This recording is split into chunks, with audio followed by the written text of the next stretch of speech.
அக்னி கண்ணனின் மிட்டாய் குயில் அத்தியாயம் 29. ஹலோ, சொல்லுமா. இப்ப அப்பாவுக்கு உடம்பு எப்படி இருக்கு? டாக்டர் என்ன சொன்னார்? ஆத்துக்கு அழைச்சுட்டு போக சொல்லிட்டாளா என்று ஸ்டேஷன் சென்று கொண்டிருந்த போது பாதி வழியில் பரிமளம் போன் செய்திருக்க ஓரமாக வண்டியை நிறுத்திவிட்டு பேச தொடங்கினான் வெங்கட். இனிமே கொஞ்சம் ஜாக்கிரதையா தான் அப்பாவை பாத்துக்கணுமா.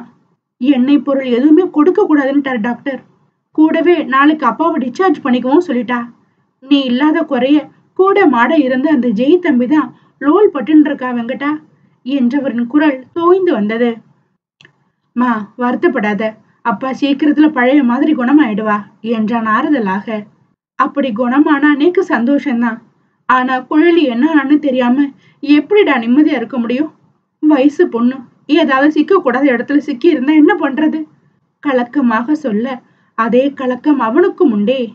மா, அப்படியெல்லாம் எதுவும் தேனுக்கு ஆகியிருக்காது. நானும் அவளை தேடித்தான் நிறைய இன்வெஸ்டிகேட் செஞ்சுட்டு இருக்கேன். தேனவ தூக்கினவன் மட்டும் யாருன்னு தெரியட்டும், அப்புறம் இருக்கு அவனுக்கு. பற்களை கடித்தபடி கோபமாக சொன்னவன் அவருக்கு நம்பிக்கையாக சில வார்த்தைகளை பேசிவிட்டு போனை கட் செய்து ஸ்டேஷன் நோக்கி விரைந்தான். குழலியை பற்றிய தேடுதல் ஒருபுறம் சென்றாலும் அப்போது திரட்டிய ருத்ரனின் ஆதாரத்தை மீண்டும் கவனமாக தானே சேகரித்து இங்கு நடக்கும் கொலைகளுக்கு யார் சொந்தக்காரனோ அவனுக்கு தக்க தண்டனை கொடுக்க வேண்டும் என்ற உறுதியோடு தீவிர விசாரணையிலும் இறங்கி இருந்தான் வெங்கட். வெங்கட் மீண்டும் தன்னை பற்றிய ஆதாரங்களை தேட துவங்கி விட்டதை அறிந்து கொண்ட ருத்ரனின் உதட்டில் எள்ளல் சிரிப்பு தோன்றி மறைந்தது. அடே பவுடர் பையா, நீ எத்தனை முறை எனக்கு எதிராக ஆதாரத்தை திரட்டினாலோ அத அடுத்த நிமிஷமே ஒண்ணும் இல்லாம என்னால் ஆக்க முடியும். இந்த முறை நானே உனக்கு ஒரு சான்ஸ் தரேன். நான் தான் நடந்த அத்தனை கொலைக்கும் குற்றவாளின்னு என் ஆளுங்களை மீறி எப்படியாவது நீ கண்டுபிடி பார்ப்போம். உனக்கு எவ்வளவு கட்ஸ் இருக்குன்னு அகங்காரமாக மனதில் நினைத்து மீசைக்குள் நகைத்த ருத்ரங்கன் தன்னையே குறுகுருவென பார்க்கும் குழலியை கண்டுகொள்ளாது சம்பவத்திற்கு கிளம்பி சென்று விட சோர்ந்து போய் அமர்ந்தாள் அவள். விருப்பமின்றி தாலி கட்டி தன்னை கடத்தி வந்து வைத்திருப்பவனிடம் இலகி பேச மனம் ஒப்பவில்லை. அவனது கொலைவெறி தாண்டவம் ஆடும் முகத்தை நேரில் பார்த்தவளாயிற்றே. எங்கே கோபப்பட்டு ஏதாவது ஏடாகுடமாக வார்த்தையை விட்டால் கோபத்தில் ஏதாவது செய்து விடுவானோ என்ற அச்சம் அளவுக்கு அதிகமாக உள்ளதே. இறப்பை பற்றி கூட கவலை இல்லை. எங்கே தன் குடும்பத்தை பாராமல் தனக்கு எதுவும் நடந்து விடுமோ என்ற கவலைதான். ஆனாலும் இவன் ஆடும் கொலையாட்டம் எதற்கு? அப்படி என்ன ஒரு உயிரை கொல்வதன் மூலம் கிடைக்க போகிறது? பாவத்தை தவிர. அவனிடம் பேசவே பிடித்தமில்லை. இதில் எப்படி இவனிடம் பாவ புண்ணியத்தை பற்றி எல்லாம் எடுத்து கூறி இவை எல்லாத்தையும் நிறுத்த வைப்பது? ஒன்றுமே புரியவில்லை. அன்று ஒரு வார்த்தை தவறாக சொன்னதில் இருந்தே குழலியிடம் அவன் பேசவோ அவளை நெருங்கவோ துளியும் முனையவில்லை. அவ்வளவு ஏன், சின்ன பார்வை கூட இல்லை. எப்போது சம்பவங்களை பிக்ஸ் செய்து வைத்திருக்கிறானோ அந்நேரம் போவான். இதுதான் நேரம் என்றெல்லாம் இல்லை. பலதை காத்திருந்துதான் முடிக்க வேண்டும். எந்நேரம் ஆனாலும் தொட்ட காரியத்தை முடித்துவிட்டு இரத்த வாடையோடு வருபவன் குளித்து முடித்து அவன் அறையில் குழலி என்ற ஒருவள் இருக்கிறாள் என்பதையே மறந்தவன் போல மது போத்தலோடு பால்கனியில் கடை பரப்பி விடுவான். வீட்டிலும் உணவு உண்பதில்லை. சில நாட்களாக குழலி சமைக்க தொடங்கிவிட்டாள் என்ற காரணத்தால். முதலில் எல்லாம் அவன் ஒதுக்கத்தை பெரிதாக எண்ணாதவள் இப்போதெல்லாம் ஒரு மாதிரி உள்ளம் சோர்ந்து போகிறாள். காரணம் உணர்ந்தும் உணராமலும். ஆரம்பத்தில் தான் எப்படி அழுது முரண்டு பிடித்தாலும் குயிலே குயிலே என தன் காதில் இருந்து ரத்தம் வரும் அளவிற்கு தன்னை அழைத்து கொண்டே தன் மடியில் மயக்கத்தில் கிடப்பவன் சிறிது நாட்களாக கடைக்கண் பார்வை கூட தன் மீது வீசாமல் ஒதுங்கி போவதன் அர்த்தம் தான் அன்றைக்கு பேசிய வார்த்தைதான் காரணம் என்று புரியாமல் இல்லை. தான் பேசியது தவறென்றால் கட்டியவளை பணத்திற்காக கொள்வேன் என்றதும் தவறுதானே. இவ எங்கிட்ட நடந்துக்கிற விதத்தை எல்லாம் பார்த்தா என்னவோ நானே இந்த ஆள் தான் வேணும்னு தவம் இருந்து என் குடும்பத்தையே தூக்கி எரிஞ்சிட்டு இங்க வந்து உட்காந்துருக்க மாதிரினா இருக்கு. சரியான சாடிஸ்ட். மத்தவா உணர்வுகள் கொஞ்சம் கூட புரிஞ்சுக்க தெரியாத ரத்த வெறி பிடிச்ச மிருகம். இங்க இருந்து எதிர்க்க இருக்க என் ஆத்துக்கு கூட போக முடியல. ஆட்கள் போட்டு சிறை வச்சிருக்கா. இந்த ஆத்துல ஆச்சாரமே இல்ல. வெட்டு குத்து கொலை எல்லாம் இவ பாட்டுக்கு தனியா செஞ்சு டைம் பாஸ் பண்ண வேண்டியதானே? எதுக்கு சம்பந்தமே இல்லாம என்ன இவர எங்க தூக்கின்னு வந்து வச்சிருக்கணும்? தான் இப்படி இருக்கிறதுக்கு ஏதாவது வேலிடா ரீசன் சொன்னா கூட அப்படியான மனசை தேத்திக்கலாம். ஆனா ஜாலிக்காகவும் பணத்துக்காகவும் கொலை பண்றேன்னு சொன்னா யாருக்கு தான் கோவம் வராது? ஒரு மனுஷாலோட உயிர் என்ன இவாளுக்கு பொழுதுபோக்கு பூங்காவா? போர் அடிக்குதுன்னு கொண்டு விளையாட? இது எல்லாம் தப்புன்னு சொன்னா கோபம், பாவம்னு சொன்னா உளறல். அப்பா, இவா கூட ஒரே மென்டல் டார்ச்சரா இருக்கு. தனியாக அமர்ந்திருக்கும் வேளையில் அவனை நினைத்து வாய்விட்டே புலம்பிக் கொண்டிருக்கும் மனக்குமுறல் இவையெல்லாம். வரட்டும், இன்னைக்கு முடிவா என்னதான் சொல்றான்னு கேட்போம். இல்ல நான் இப்படித்தான் இருப்பேன், நீ யாரடி என்ன கேட்கன்னு எகத்தாலம் பேசினா பயப்படாம யாத்துக்கு போறேன்னு ஒத்த கால நிப்போம் என்று மனதில் சூளுரைத்து கொண்டு அவள் காத்திருக்கும் போதே கதவை திறந்து கொண்டு அசராத நடையோடு ரத்த வேங்கையென உள்ளே வந்தவனை கண்ட பின்பு எடுத்த சபதம் எல்லாம் எங்கோ ஓடி மறைந்து கொண்டது. தவறு செய்து முழிப்பதை போல முகம் வியர்த்து விக்கித்து நின்றவளை தாண்டி குளியல் அறையுள் அவன் புகுந்து கொள்ள, ஐயோ பகவானே, அசால்ட்டா கொலைகளை செஞ்சுட்டு இப்படி கொஞ்சம் கூட பயமே இல்லாம ஆத்துக்குள்ள ஒவ்வொரு முறையும் வராளே. இவாக்கு போலீஸ் கேஸ் கோர்ட்டு இதையெல்லாம் நினைச்சு பயம் இல்லையோ? நாளைக்கு இவா பண்ற தப்பையெல்லாம் போலீஸ் கண்டுபிடிச்சு வந்தா இவ என்ன பண்ணுவா? கலக்கமாக நினைத்திருக்கும் போதே தலையில் ஈரம் சொட்ட சொட்ட இடுப்பில் துண்டோடு வந்தவன் ஒரு கருப்பு வேஷ்டியை கபோர்டில் இருந்து சதக்கென உருவி இடுப்பில் கட்டியவனாக தலையை கூட துவட்டாமல் அப்படியே அறையில் இருந்து வெளியே செல்ல எத்தனிக்க, ஒரு நிமிஷம் நில்லுங்கோ. அவசரமாக ஓடி வந்து அவன் முன்பு நின்றாள் குழலி. வார்த்தை பேசாது கடும் பார்வையாலேயே ஏன் அழைத்தாய் என்பதை போல புருவம் நெறித்தவனின் முகத்தில் முன்பு போல் குழலிக்கான கனிவு துளியும் இல்லை. உங்க கூட பேசணும். தெளிவாக பேச எண்ணி சற்றே தடுமாறிய குரலை எப்படியோ சரி செய்து கூறிவிட்டாள். ஆனால் எதிர்பக்கத்தில் இருந்துதான் பதில் இல்லை. உங்ககிட்டதான் சொன்னேன், காதல் விழுந்ததொன்னும். சத்த அப்படி வரலா, உட்கார்ந்து பேசலாம். அவன் நிற்கும் துணியே சண்டைக்கு நிற்பவன் போல ஆங்காரமாக இருக்க, அதே பொசிஷனில் ஒரு அறை விட்டால் மூளை தெரித்து விட்டாலும் ஆச்சரியம் இல்லை. எனக்கு உங்ககிட்ட பேச ஒண்ணும் இல்ல. அவளிடமாவது ஓரளவு முன்பு கனிந்து வந்த குரல் மீண்டும் குத்தி கிழிக்கும் முற்சடியாக மாறிவிட்டது.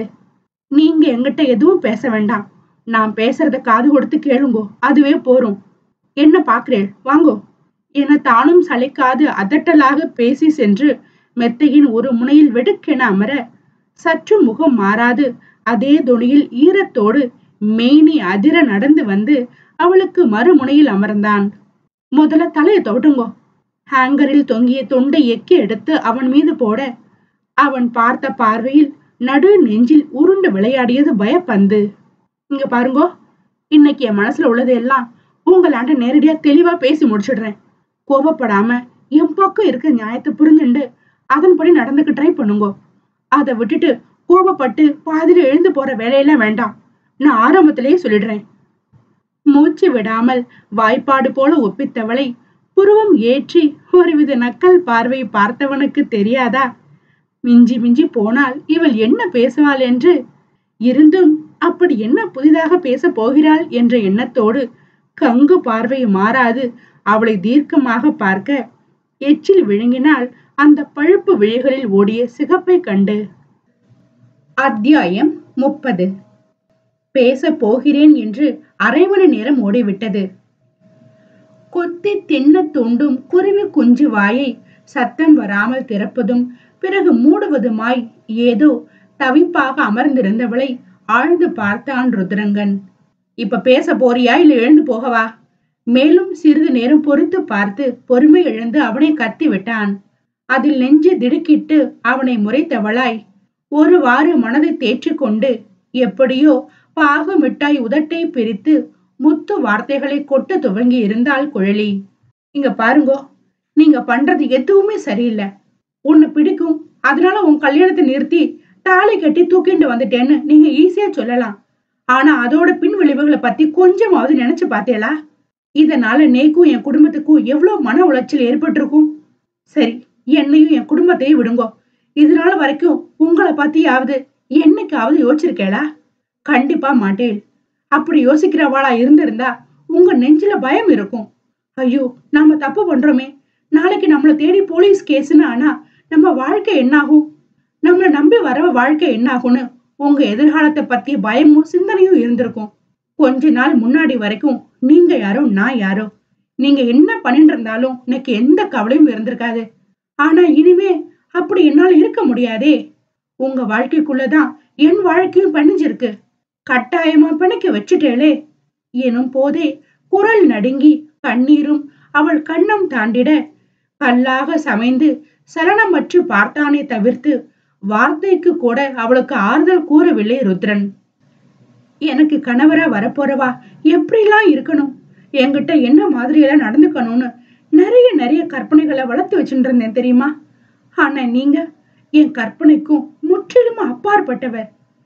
உங்களுக்கு தேவைப்படும் நேரத்துல எல்லாம் கட்டிப்பிடிப்பேள், முத்தம் கொடுப்பேள், இன்னும் ஏதேதோ செஞ்சு என் மனச நோகடிச்சிருக்கேள். சரி போகுது, தாலி கட்டின பாவத்துக்கு அதெல்லாம் கூட ஒரு வகையில பொறுத்துன்னு போயிடலாம். ஆனா நீங்க செய்யற கொலைகளை எப்படி பொறுத்துக்க முடியும்? ஒரு உயிரை சாகடிக்கிற உரிமையை உங்களுக்கு யார் கொடுத்தது? அவ குடும்பம் விடுற கண்ணீரும் சாபமும் உங்களையும் உங்களை சார்ந்த என்னையும் தானே சாரும். இப்ப வேணும்னா உங்களை எனக்கு பிடிக்காம இருக்கலாம். பிற்காலத்துல ஏதோ ஒரு சந்தர்ப்பத்துல உங்களை எனக்கு பிடிச்சு மனசார ஏத்துண்டா நமக்கு குழந்தை வந்தா அந்த குழந்தைக்கு உங்க பாவம் சேராதா? இதோ நான் ஒரு வார்த்தை உங்களை தப்பா சொல்லிட்டேன்னு அந்த கோபத்துல என்னை விட்டு விலகி இருக்கேளே. நீங்க ஒவ்வொரு முறையும் என்கிட்ட நடந்துக்கிற முறையாகட்டும், நீங்க பண்ற தவறுகள் ஆகட்டும், இது எல்லாம் நினைச்சு நினைச்சு நான் எப்படி ரணமா தவிச்சு போறேன்னு ஒரு முறை கூடவா உங்களுக்கு தோணல? மனதில் உள்ள வழிகளை எல்லாம் கண்ணீரோடு அவனிடம் கொட்ட எந்த ஒரு அசைவும் இல்லாத இடித்து வைத்த புலி போல அமர்ந்து அதே பார்வையைத்தான் அவள் மீது வீசினான். இப்போ கூட உங்க மனசு கரையில இல்ல? ஒரு ஆறுதலுக்காக கூட உனக்காகவாவது நான் என்ன மாத்திக்கிறேன்டி குயிலேன்னு ஒரு வார்த்தையாவது உங்க வாயிலிருந்து வர்றதா?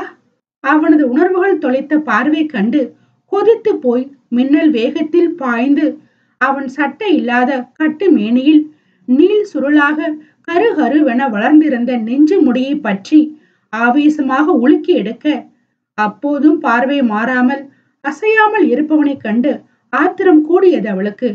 யோ மாக்கானா நீ? ஏதாவது வாய் திறந்தா பதில் சொல்ல.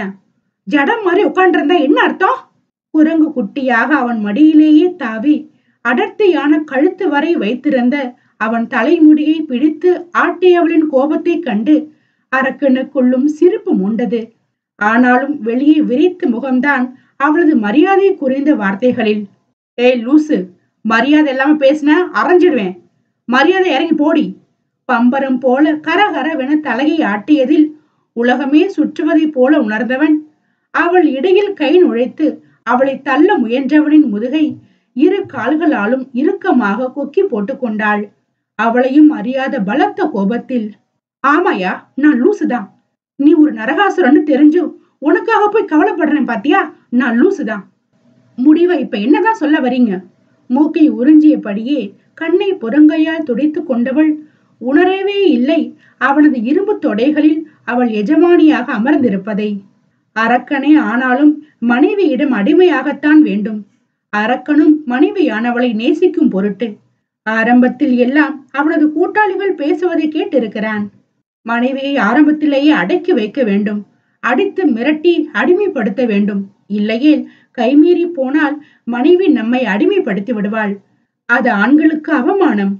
அப்படி இப்படி குடி போதையில் உளறுவது அடிக்கடி நடக்கும். ஒரு முறை காரின் பின்னே அவன் ஆள் ஒருவன் மற்றொரு ஆளுக்கு தன்னை பிடிக்காத மனைவியை கட்டாயமாக தன்வசப்படுத்துவது எப்படி என்றெல்லாம் அறிவுரை வழங்கியதை கூட எதேர்ச்சியாக கேட்டிருக்கிறான். அப்போதெல்லாம் குழலியை தன்னோடு தூக்கி வந்து வைத்திருந்தால் கூட அவளையும் அப்படித்தான் நடத்த வேண்டும் என்று மனதில் எண்ணி திட்டம் தீட்டி வைத்திருந்தவன் குழலையின் பால் முகம் பார்க்க பார்க்க அவளை அதட்டி பேசக்கூட கல் நெஞ்சம் இடம் கொடுக்காமல் இருக்கும் வரை அவளின் அடிமையாக கூட வாழ்ந்துவிட வேண்டும் என்ற அடங்காத எண்ணம் தோன்றியதைக் கண்டு அவளை திடுக்கிட்டு இருக்கிறான் பல முறை. அதற்காக தன் இலக்கை விட்டு கொடுத்து அவளுக்கு மட்டுமே அடிமையாக இருக்க முடியுமா அவனால்? அவன் பாதை முற்றிலும் விஷமுட்கள் கொண்ட கரடு மருடு பாதை. அதில் அவன் மட்டுமே பயணமாக முடியுமே தவிர தன் ஈரம் சுரக்காத கல்வெட்டு நெஞ்சில் புதைந்து வைத்திருப்பவளுக்கு எவ்வித சிறிய ஆபத்தையும் நெருங்க விடமாட்டான். நீ என்ன சொல்லணும்னு எதிர்பார்க்கிற? இயந்திரத்தனமாக கேட்டவன் குழலியின் சேட்டைகளை கோபம் கொள்ளாமல் நிதானமாக அனுபவித்தான். அவளது நெருக்கத்தையும் சேர்த்தே. இது எல்லாத்தையும் விட்டுடுங்கோ. செஞ்ச தப்புக்கெல்லாம் நீங்களே ஸ்டேஷன் போயிட்டு அப்ரூவர் ஆயிடுங்கோ. என் அண்ணா கிட்ட உங்களை பத்தி எல்லாத்தையும் சொல்றேன். அவ எனக்காக கண்டிப்பா உங்க பக்கம் நிப்பா. குறைச்ச தண்டனைய மட்டுமே கிடைக்கிற மாதிரி பண்ணுவா. எது எப்படியோ நீங்க தான் என் ஆத்துக்காரர். உங்களுக்காக எத்தனை வருஷம் வேணாலும் நான் காத்துட்டு இருக்கேன். எனக்காக எனக்காக மட்டுமே நல்லவாளா திரும்பி திரும்ப வாங்கோ. நாம எங்கேயாவது போய் சேமமா வாழலாம். கண்ணீர் நிற்காமல் பெருக்கெடுக்க எதிர்காலம் எண்ணி கட்டியவனுக்காக மனம் மாறிய பேதை அவன் கரத்தை மென்மையாக பற்றி நெஞ்சோடு அணைத்து கொண்டவளாய், கொண்டவன் மனதையும் தனக்காக மாற்றிவிட வேண்டும் என்ற தவிப்போடு அவனுக்கு புரிய வைக்க நினைத்தாள். அதற்கு ருத்ரன் கட்டுப்பட வேண்டுமே. அவனது அலட்சிய தோரணையில் இதயம் நொறுங்கி போனாள் குழலி. ஏன்னா என்னை நேசிச்சு தானே கல்யாணம் பண்ணிட்டு வந்தேள். அப்போ எனக்காக மாற மாட்டேளா? பரிதாபமாக உதடு துடித்தவளை உணர்வுகள் செத்த பார்வை பார்த்தவன் ஆழ்ந்த மூச்செடுத்தான். நீ மட்டும்தான் பேச போறதா சொன்னதா ஞாபகம். நான் கேட்டதுக்கு இது பதில் இல்லை என்று கோபத்தில் மூக்கு சிவந்தாள் தேவதை. என்னால யாருக்காகவும் மாற முடியாது. நான் இதுதான். என்னை இப்படியே ஏத்துக்கிட்டு வாழ்றதா இருந்தா வாழு. இல்லையா இத்தனை நாளும் அமைதியா இருந்தது போல இன்னும் கொஞ்ச காலம் ஒரு மூலையில இரு. இதை தவிர என்னால வேற ஒண்ணும் பண்ண முடியாது. கேலியாக இதழ் வளைக்க உறைந்த கண்ணீரோடு பார்த்தாள் அவனை. அப்போ கடைசி வரைக்கும் இந்த கத்தி துப்பாக்கியதான் சுமக்க போறேன். இதா உங்க முடிவா? ஆமா என சட்டென வந்த பதிலில் இருதயம் தீயாய் எரிய விருட்டென அவனை விட்டு விலகி கண்ணீரை துடைத்து கொண்டு கதவை நோக்கி விறுவிறுவென நடந்தவளின் கரத்தை ஒரே தாவில் பற்றி நிறுத்திட, விடுங்கோ. அவனிடமிருந்து கரத்தை விளக்க முயன்றவளை ஆழமாக பார்த்தான் அவன். எங்க போற? பிடித்த கரத்தை விடவில்லை அவன். நான் எங்க வேணாலும் போவேன். உங்களுக்கு என்ன? உங்களை மாதிரி ஒரு கொலகார சுயநலவாதி கூட இருக்கிறதுக்கு வேற ஆளை பாருங்கோ. முற்றும் துறந்த முனிவர் போல நீங்க பண்ற அராஜகத்தை எல்லாம் பொறுத்துண்டு என்னால இங்க இருக்க முடியாது. வெறுப்பாக சீறியவளை கண்கள் சுருக்கி தேகம் அசையாது பார்த்தான். ஆனா என்ன மீறி உன்னால இந்த வீட்டை விட்டு போக முடியும்னு நினைக்கிறியா? கர்வமாய் அவன் உரும. அப்படி போயிட்டா என்ன பண்ணுவேள்? அவன் கர்வத்தில் சினம் கொண்டாள் பாவை. ஒண்ணும் பண்ண மாட்டேன். ஆனா என்னைக்காவது ஒரு நாள் நீயா என்னை தேடி வரும்போது உன்னால என்னை நெருங்கவே முடியாது என தீர்க்கமாக சொன்ன ருத்ரனை கண்டு ஏளனமாக நகைத்தாள். Good joke. யாராவது நெருப்புன்னு தெரிஞ்சு அதுல குதிக்க நினைப்பாளா? எந்த ஒரு நிலைமையிலையும் ஒருத்தனுக்கு ஒருத்தி மட்டும்தான்னு என் ஆத்து பெரியவா சொன்னதுல இருந்தே வேதம் ஓதி சொல்லி கொடுத்தே வளர்த்துட்டா. மனசுக்கு பிடிக்கிறதோ இல்லையோ தாலின்னு ஒண்ணு ஒரு பொண்ணு கழுத்துல ஏறிட்டா கட்டாயமா இருந்தாலும் கட்டினவனை அனுசரிச்சு வாழ மட்டுமே கத்து கொடுத்துட்டா. அந்த ஒரு காரணத்துக்காகத்தான் நீங்க நல்லவாளோ கெட்டவாளோ உங்ககிட்ட பேசி புரிய வச்சு நானும் என் மனசை மாத்திண்டு வாழ முயற்சி பண்ணலான்னு ஒரு நப்பா செல்ல உங்ககிட்ட இந்த அளவுக்கு இறங்கி வந்து பேசினேனே தவிர உங்க மேல உள்ள ஆசையினால இல்ல. அப்படி ஒரு ஆசை ஜென்மத்துக்கும் உங்க மேல எனக்கு வராது. உங்களை மாதிரி ஒரு சாடிஸ்ட பொறுத்து வாழ வேண்டிய அவசியமும் எனக்கு இல்ல. கோபத்தில் துள்ளி பற்களை கடித்தாள் வெறுப்பாக. அதெல்லாம் சரி, இப்ப நீ எங்க போவ? சலனமற்று கேட்டான். அவள் குடும்பத்தை பற்றிய செய்திகளை நன்கு அறிந்தவனாய். அதுவும் காலையில் தான் வெங்கட் கூட தஞ்சாவூருக்கு புறப்பட்டு சென்றான். பழைய வீட்டில் அழைத்து வந்து வைத்திருக்கும் தந்தையை பார்க்க. அப்படி அவனே எதிர் வீட்டில் இருந்தாலும் குழலியை விட ருத்ரன் முடிவு செய்ய வேண்டுமே. அவன் அப்படி கேட்டதில் நக்கலாக அவனை பார்த்த குழலி, நான் என்ன உங்களை மாதிரி யாரும் இல்லாத அனாதையா? நேக்கு ஒண்ணுனா கடைசி வரைக்கும் பாரம் இல்லாம என்ன ராணி போல தாங்க என் அண்ணா இருக்கான். என் மேல உயிரே வச்சுட்டு இருக்க அம்மா அப்பான்னு நிறைய சொந்தங்கள் இருக்கு. ஆனா உங்களுக்கு அடிச்சு போட்டா கூட கேட்க ஒரு நாதியும் கிடையாது. உங்க அகம்பாவம் பிடிச்ச குணத்துக்கு கடைசி காலத்துல ஒருத்தர் கூட உங்களுக்காக இருக்க மாட்டா. தானும் கர்வமாக சொல்லி கோணல் சிரிப்போடு அவன் முகம் பார்க்க கண்கள் இரண்டும் ரத்தமாய் சிவந்து இரும்பாக இறுகி இருந்தது அவன் முகம். அத்தியாயம் 31. வீட்டை விட்டு போகிறேன் என்ற வீரமங்கை இப்போது ஒரு மூலையில் பீதியோடு நடுங்கியபடி அமர்ந்திருப்பதை பார்த்த ருத்ரன் ஏளனமாக சிரித்துவிட்டு அங்கிருந்து நகர குழலியின் கண்களில் இருந்து நிலையில்லாத கொட்டியது கண்ணீர் துளிகள். சற்று முன்பு வரை அவனை நோகடிக்க வேண்டும் என்றே வார்த்தைகளை சிதறவிட்டு கோபத்தில் திமிரிய குழலியின் கரத்தை விடாது பற்றி இருந்தான் ருத்ரன். சிவந்த விழி பார்வையால் அவளை கூர்மையாக பார்த்து பதில் பேசாது இருந்தவனுக்கு அவள் பேச்சை எல்லாம் ஒரு பொருட்டாக கூட எண்ணவில்லை எனும் போது மனதை எப்படி பாதித்திருக்கும்? இறுகிய பாறையாய் தன் உணர்வுகளை வேண்டுமென்றே சாகடித்து வெறும் இரத்த கூடாக மட்டுமே வாழும் இதயம். அவனை சார்ந்தவற்றை அவள் எப்படி பேசினாலும் அவனுக்கு வலிக்கப் போவதில்லை. நடுவில் அவளையே அவளை வைத்து பேசாதவரை அனாதை என்று சொன்னாலும் அவனுக்கு வலிக்காது, கொலைகாரன் என்றாலும் அவனுக்கு உரைக்காது. அது தெரியாத மங்கையும் அவனை காயப்படுத்தி விட்டதாக செருக்கோடு திமிரிக் கொண்டிருக்க, டப் என்ற துப்பாக்கி சுடும் சத்தத்தில் நெஞ்சுக்கூடு தூக்கி வாரி போட்டு அதிர்ந்து போனாள் குழலி. பின்னால் ஒருவன் சரியாக நெற்றி பொட்டில் குண்டு பாய்ந்து மூளை சிதறி இரத்த வெள்ளத்தில் இறந்து கிடப்பதைக் கண்டு ஆ என்ற அலறலோடு பேரச்சத்தில் உறைந்து இதயம் நடுங்கிய குழலி கொஞ்சமும் பயம் நீங்காது ருத்ரனின் முகம் காண, இதுவரை காணாத கொலை நடுங்க வைக்கும் தோரணையில் கோபத்தில் இறுகிய தாடை துடிக்க, மறு கையில் துப்பாக்கியுடன் வெறித்தனமாக நிற்பவனைக் கண்டு ஆடி போனாள். கண்களில் அதீத பயத்தோடு தன்னையே மிரண்டு போய் பார்ப்பவளை கண்டு கொள்ளாதவன் மதனே என கத்திய கத்தில் இடி முழங்கியது போல ஆட்டம் கண்டது அவ்வீடு. அதுவரை வீட்டில் இல்லாது வெளியே சென்றிருந்த மதன் அப்போதுதான் ஜீப்பை நிறுத்திவிட்டு உள்ளே வந்து கொண்டிருந்தவன் காதில் ருத்ரனின் ஆவேச குரல் கேட்டிட தாமதிக்காது உடனே ஓடி வந்தான் மதன். அண்ணையா என பதட்டமாக வந்தவன் செத்து கிடப்பவனை கண்டு கண்கள் சுருக்கினான். அண்ணையா, இவனைத்தானே நாளைக்கு நம்ம சம்பவம் பண்ண நாள் குறிச்சது. ஆனா இக்கட எப்படி? அதுவும் நீ இருக்கடன்னு தெரிஞ்ச தைரியமா வந்திருக்கான் என்று இப்போது பதட்டம் இல்லாமல் சாதாரணமாக அவன் கேட்டிட குழலியின் நெஞ்சம்தான் திகைத்து போனது. அவனுக்கு நாளைக்கு செத்து போக பிடிக்கலையா, அதான் இன்னைக்கே என் கையால சாக வந்துட்டான். அண்ணையா, டே முட்டாள், அவனுக்கு நான் தான் போட போறேன்னு தெரிஞ்சு நான் அவனை போட போறதுக்கு முன்னாடி அவன் எண்ணெய போட வந்திருக்கான். சீக்கிரம் அவனை தூக்கி போட்டு இந்த இடத்த சுத்தம் பண்ணு எரிச்சலாக சொல்லிட குழலியின் ஓங்கி ஒலித்த அழுகையில் மேலும் கடுப்பானான் ருத்ரன். ஏய், இப்ப எதுக்கு அழற? ருத்ரனின் அதட்டலில் மென் தேகம் குலுங்கி அதிர்ந்து மேலும் அவள் அழுகை அதிகரித்து போனது. ஓ, வாய் மூடடி, சும்மா கண்ணுல கண்ணீரை வச்சு கடுப்ப கிளப்பிட்டு. ஆமா, இதுக்கு முன்னாடி நீ என்ன சொல்லிட்டு இருந்த? ஓவர் டென்ஷன் ஆகி அவன் கத்தியதில் இதய துடிப்பு எகிரிய நிலையில் சத்தமான விசும்பலோடு அவனை ஏறிட்ட பார்வையில் அத்தனை பயம். இப்படி சூடு, எனக்கு பிடிக்காத விஷயத்த செய்யறேன்னு ஓவரா துள்ளிக்கிட்டு இருந்தேன்னு வெயி, உன்னைய கடைசி வரைக்கும் தாங்குறவன் எவ்வளவோ பெரிய பிஸ்தாவா இருந்தாலும் சரி, பாக்குற இடத்துல நாய சுடுற மாதிரி சுட்டு தூக்கி போட்டுட்டு போய்கிட்டே இருப்பேன். ஒழுங்கா போய் ஒரு மூலையில அடங்கி இரு. என் பொறுமையை சோதிக்க நினைச்ச ஒரு தெரியாம சதைச்சிடுவேன். உன்னை ராணியா தாங்க போறவன என்று அழுத்தம் திருத்தமாக கர்ஜித்தான்.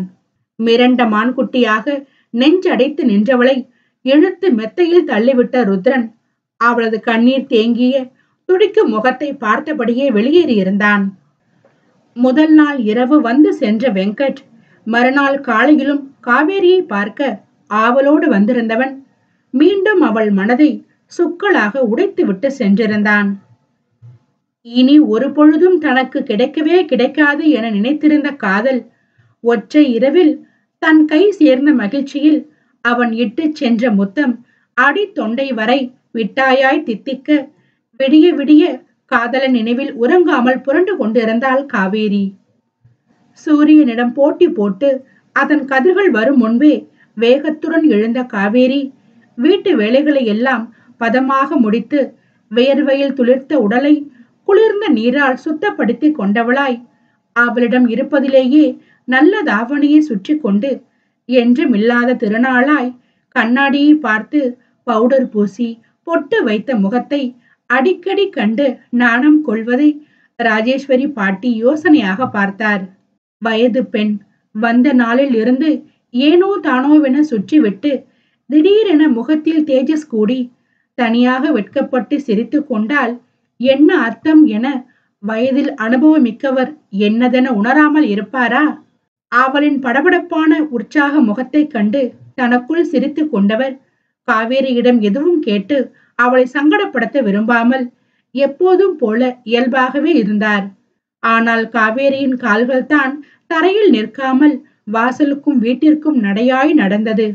ஏண்டியம்மா, இப்ப எதுக்கு வாசல குத்தகைக்கு எடுத்து வச்ச மாதிரி அந்த நட நடக்கிற? யாரை எதிர்பார்த்து இம்புட்டு பூரிப்பு? பாட்டியின் கேள்வியில் நாணம் பூத்தது அவள் முகத்தினில். பாட்டி, உங்ககிட்ட ஒண்ணு சொல்லணும்.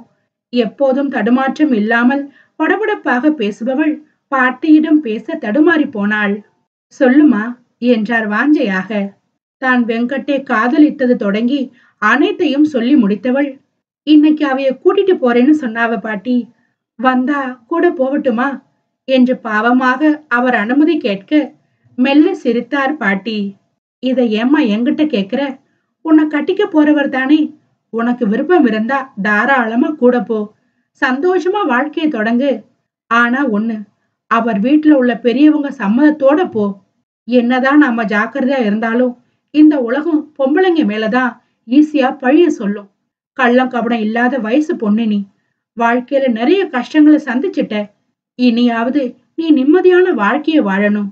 பாட்டி என்ன சொல்ல வரேன்னு புரியுதா கண்ணு என்று அன்பாக அவள் தலை வருட, சரி என பாட்டியிடம் தலையாட்டிய காவேரியின் முகத்தில் அதுவரை இருந்த தெளிவு மாறி குழப்ப சாயல் ஓடியது.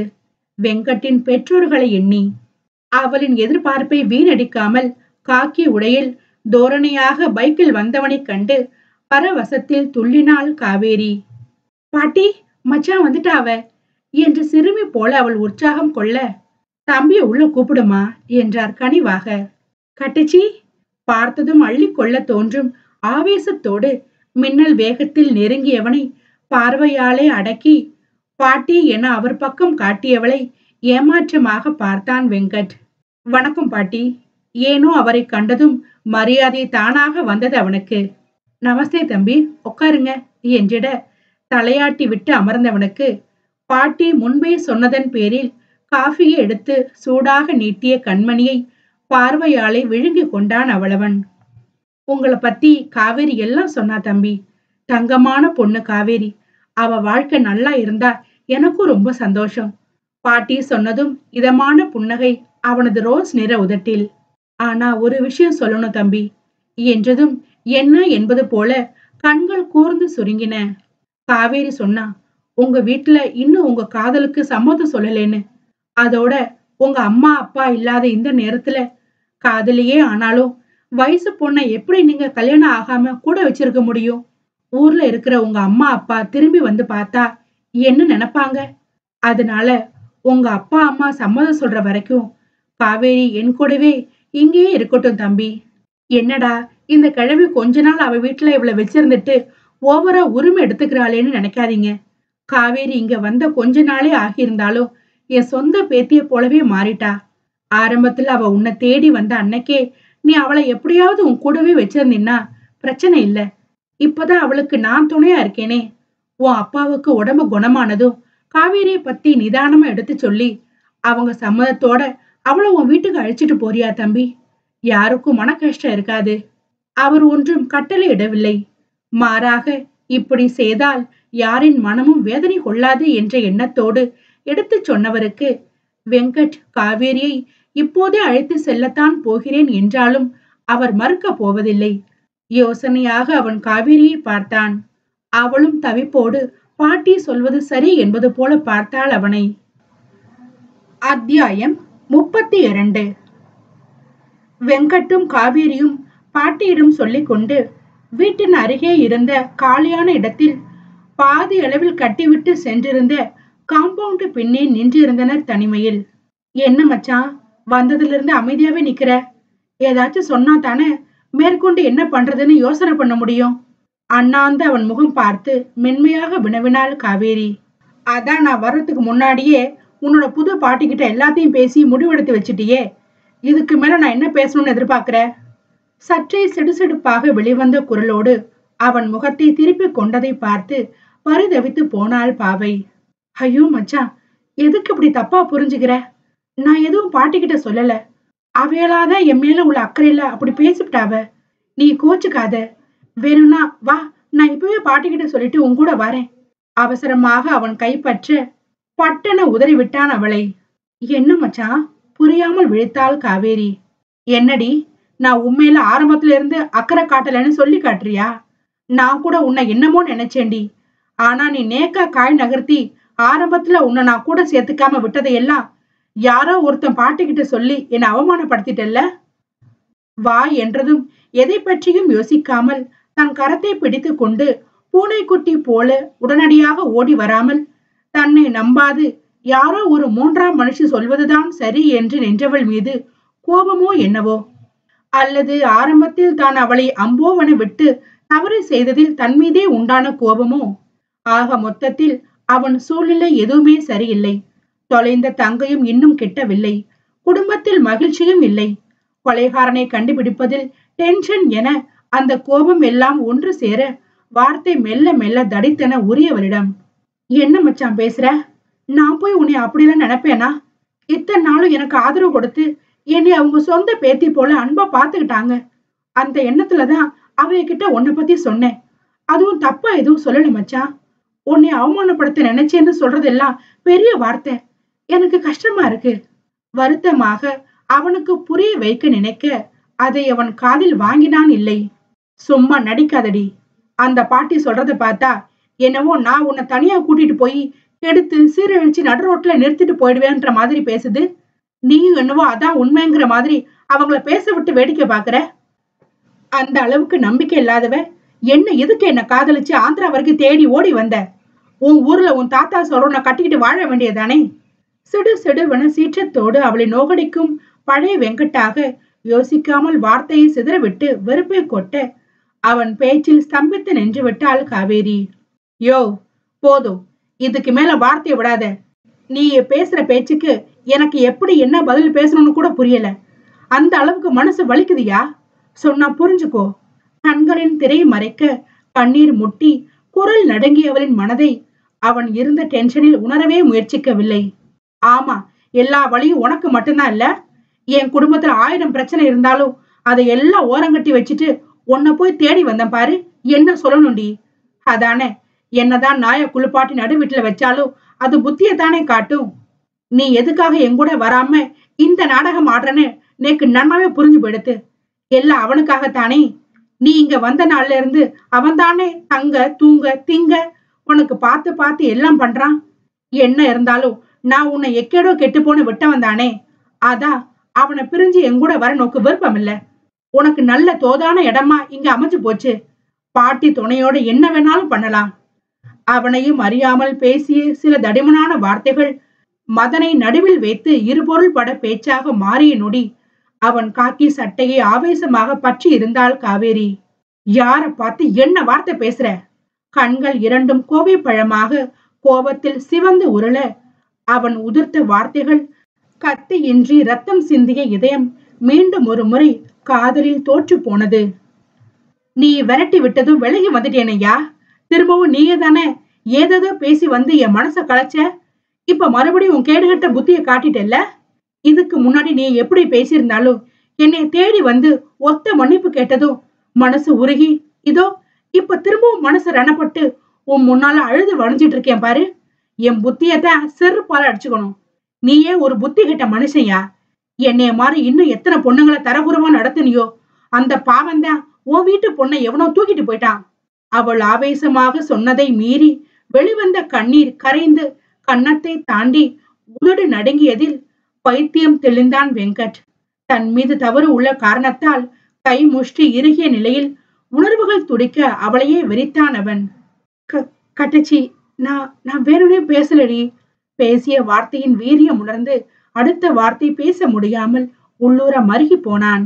சி, உனக்கு வெக்கமா இல்ல? உன் குடும்பத்துல ஒரு பிரச்சனைனா அடுத்த குடும்பத்து பொண்ணை இப்படித்தான் கேவலமா பேசுவியா? கோபத்தோடு சேர்ந்து கண்ணீரும் கரை புரண்டன.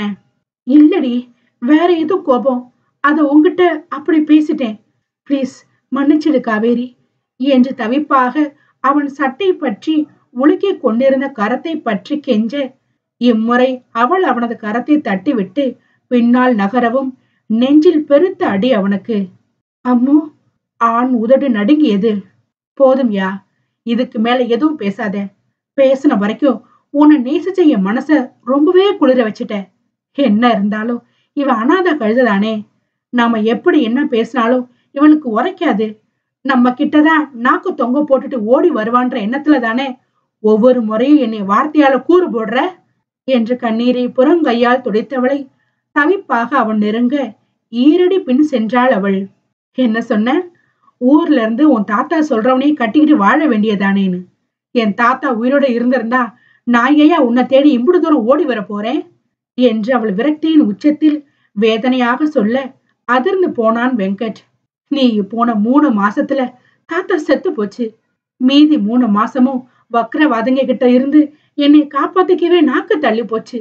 இனியும் எப்படி என் உசுரையும் மானத்தையும் காக்கன்னு தெரியாமத்தான் எனக்காக நீ இருப்பேன்னு எதை பத்தியும் யோசிக்காம எங்கன ஓடியாந்தேன்.